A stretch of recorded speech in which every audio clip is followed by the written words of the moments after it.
समाय सूर्यकोटिसमप्रभ निर्विघ्नं कुरु मे देव सर्व।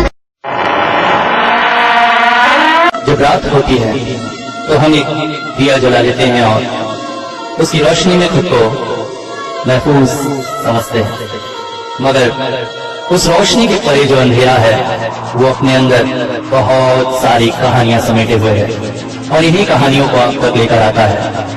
रात के अंधेरे में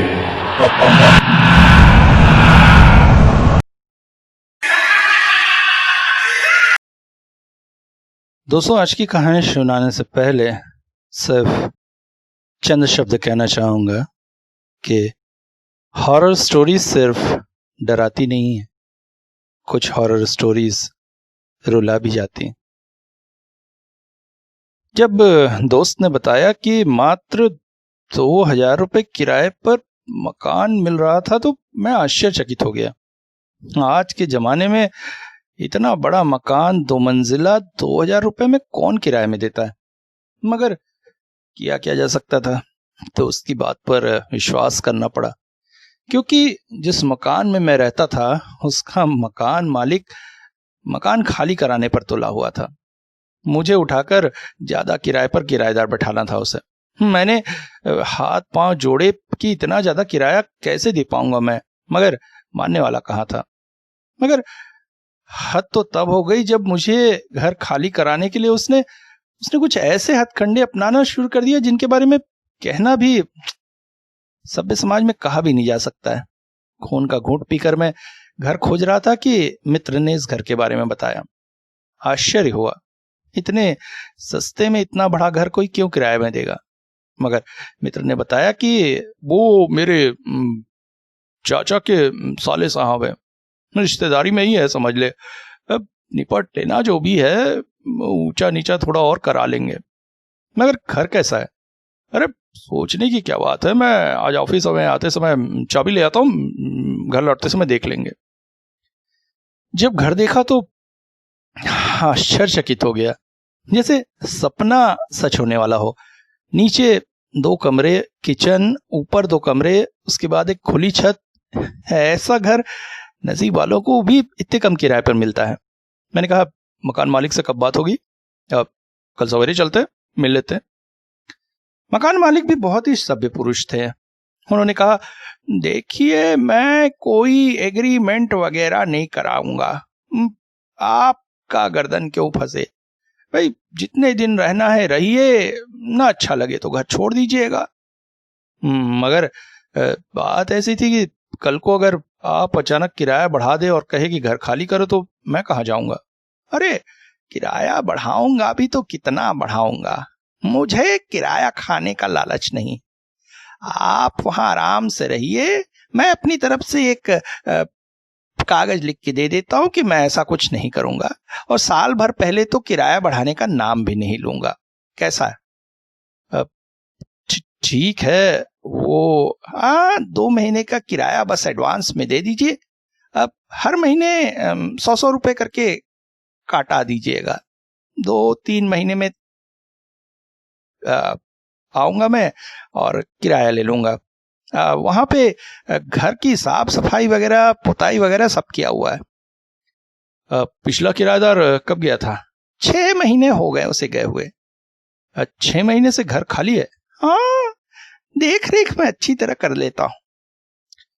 अब खुशी का कोई ठिकाना न था। मात्र 6000 रुपये एडवांस में ये घर मुझे मिल रहा था, और क्या चाहिए था। तुरंत ही घर की नौकरानी को कहा कि जाकर वहां धोआई पुछाई कर ले। पुराने मकान मालिक ने सुना तो कहा, कहे तो हम भी आप लोगों की मदद कर दे वहां जाकर। मैंने कहा, नहीं बहुत धन्यवाद, व्यंग्यपूर्ण कहकर मैं चला आया। अगले दिन कुछ जरूरी सामान वगैरह टेम्पो में लेकर नौकरानी को लेकर मैं वहां चला गया। उसे सामान के साथ वहां छोड़कर मैं ऑफिस चला गया। शाम को जब लौटा तो पत्नी, बच्चों, सास और साली को साथ में लेकर घर देखने गए। मेरे घर वाले दूसरे शहर में रहते हैं।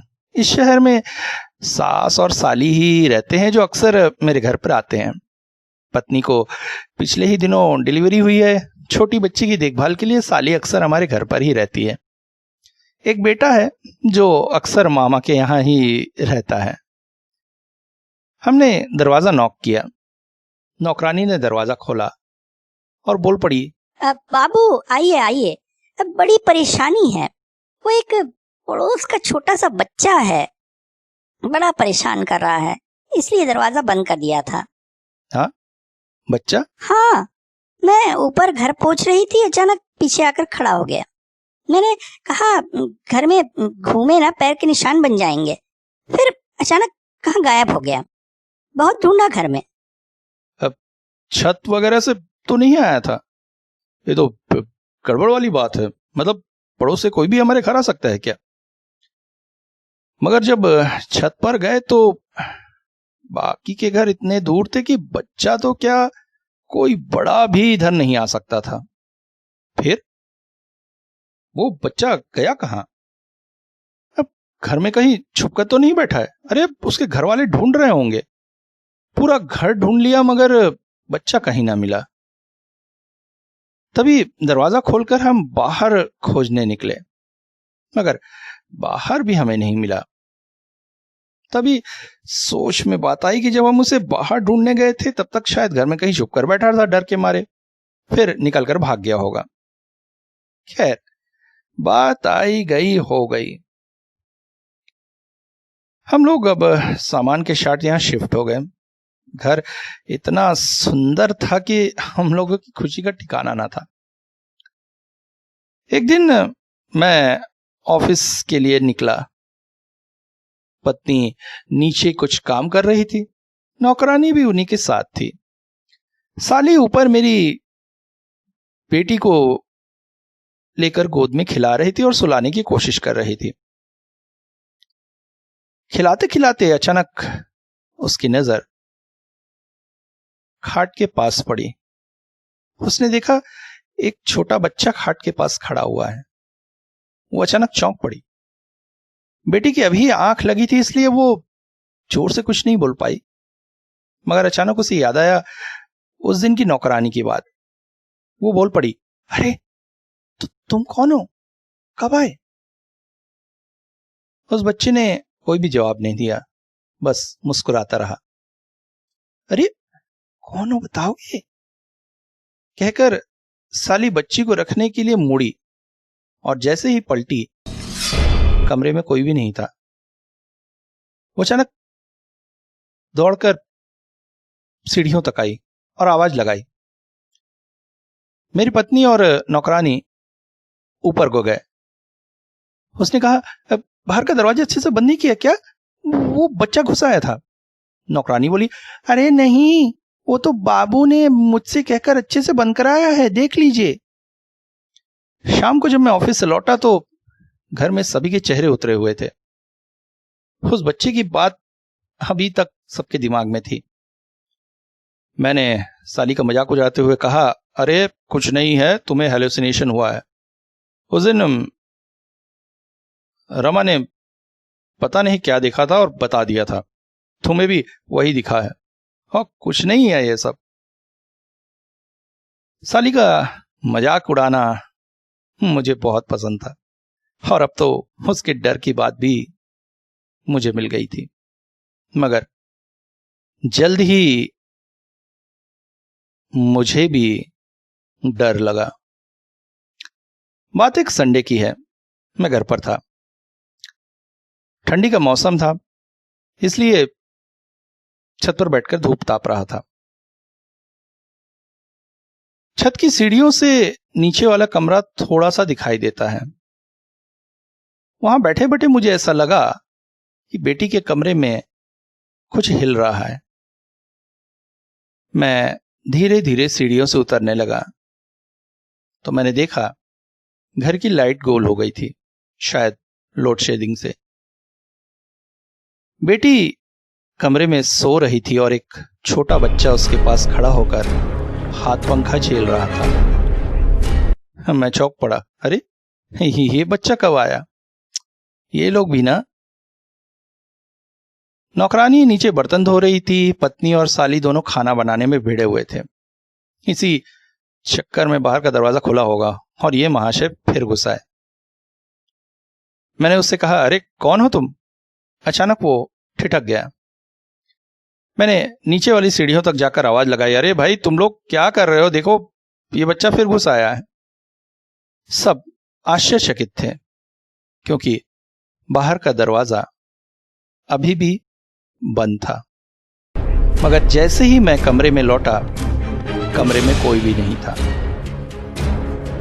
अब बात डरने वाली थी और ज्यादा डर इस बात का था कि वो जो भी था मेरी बेटी के पास तक पहुंच गया था। शाम को हम सभी एक साथ एकत्रित हुए, विचार करने लगे क्या किया जा सकता है।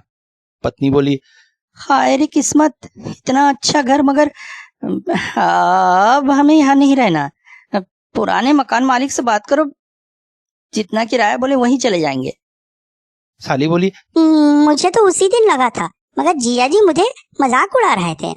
नौकरानी ने कहा, मालकिन अब मैं नीचे वाले कमरे में नहीं सोऊंगी, मुझे भी ऊपर ही कहीं जगह दीजिए, और ऊपर अकेले मैं काम नहीं करूंगी। अरे तुम लोग शांत तो हो, पहले मुझे सोचने तो करें क्या। तभी विचार आया कि अड़ोसी पड़ोसियों से जाकर बात करनी चाहिए। लगता है मकान मालिक ने इसीलिए इतने कम किराए में ये मकान किराए में दिया है। ये मकान तो भूतहा लगता है, पता नहीं कब क्या हो जाए। दुष्ट कहीं का, इसीलिए ना एग्रीमेंट कराया ना कुछ कराया। पता लगाता हूं कि अड़ोसी पड़ोसी से, और कुछ पता चला ना इसको अच्छे से केस में फंसाऊंगा। रिश्तेदारी गई भाड़ में, दोस्त का रिश्तेदार है।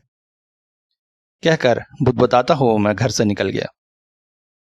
घर के सामने की तरफ एक रिटायर्ड जज साहब रहते थे। मैंने उन्हीं से बात करना उचित समझा। अंदर गया तो वो दालान में बैठे हुए पेपर पढ़ रहे थे। मुझसे कहा, आइए आइए बैठिए। सो दिख गया आपको? मैं चौंक पड़ा। उन्होंने पेपर हटाकर मेरी तरफ देखा भी नहीं, मुझसे कुछ पूछा भी नहीं, बस सीधा प्रश्न दाग दिया। मैंने कहा, जी क्या? जिसके दिखने की बात करने आए हैं उसी के बारे में पूछ रहा हूं। दिख गया आपको? जी दिख तो तभी गया था जब हम लोग पहली बार यहां आए थे, मगर हम डरने वालों में से नहीं थे। मैंने भी एक व्यंग्यबान छोड़ा। उसने पेपर नीचे रख दिया और बोला, गलती आप लोगों की ही है। हाँ, आपकी क्या, जितने किराएदार यहां है सबकी है। सब घटना होने के बाद अड़ोसी पड़ोसियों से पूछने आते हैं। क्यों? पहले आकर बात कर ले, उसके बाद किराया ले तो क्या कुछ बिगड़ जाएगा? या हम सच्चाई नहीं बताएंगे? खैर, अब आप पूछ ही रहे हैं तो सुनिए। मुझे नहीं लगता है कि जो कुछ भी हुआ उसमें आप लोगों का कोई नुकसान हुआ होगा। बात तो सही कह रहे हैं आप। कोई नुकसान तो हमें नहीं हुआ, मगर डर तो लगता है। उस बेचारे से क्या डरना, वो तो खुद तकदीर का मारा है। मगर है क्या बात? आप सुनना ही चाहते हैं तो सुनिए। उस घर में एक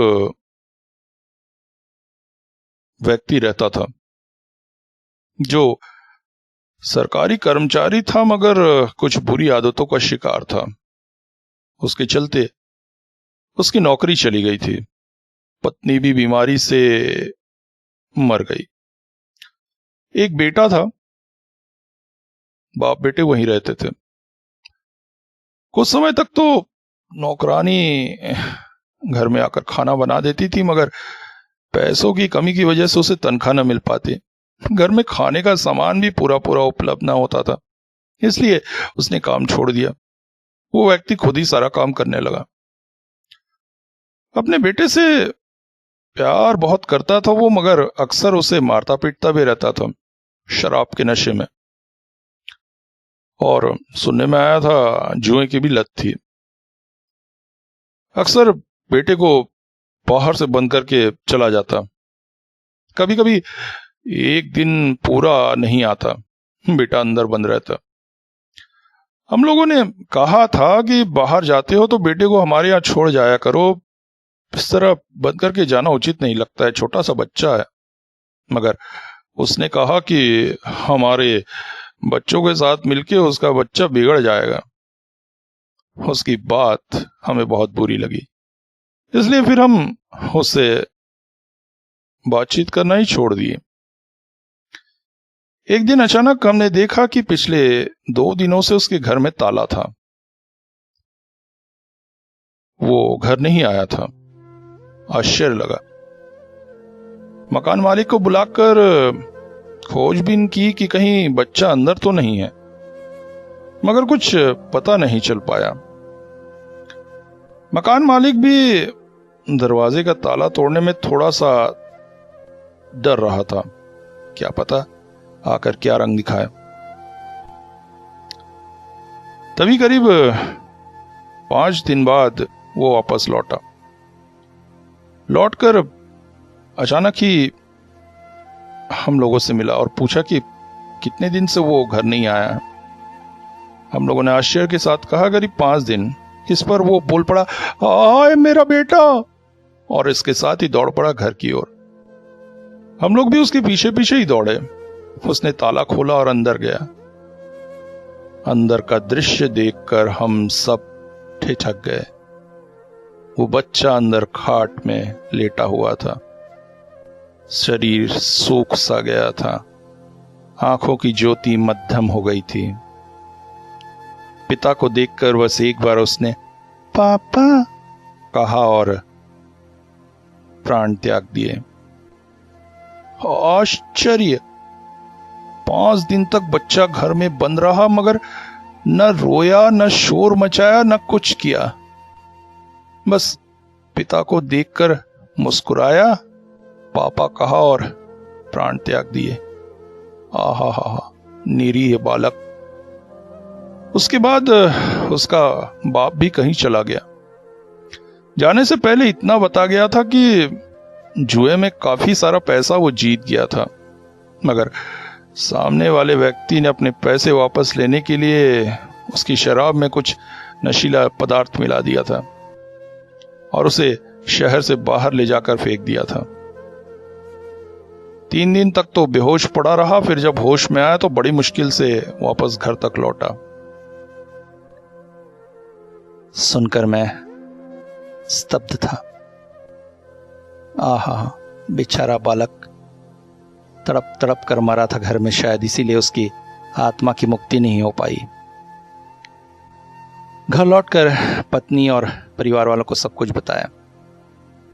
नौकरानी बोल पड़ी, अरे तो क्या हुआ, इस भूथा घर में हम क्यों रहेंगे, चलिए यहाँ से चलिए। रमा चुप रहो, तुम इस तरह की बातें मत करो। मैं भी पत्नी से बोल पड़ा, अब हम क्या कर सकते हैं, मगर अपने बच्चों की जान की रक्षा तो करनी ही पड़ेगी।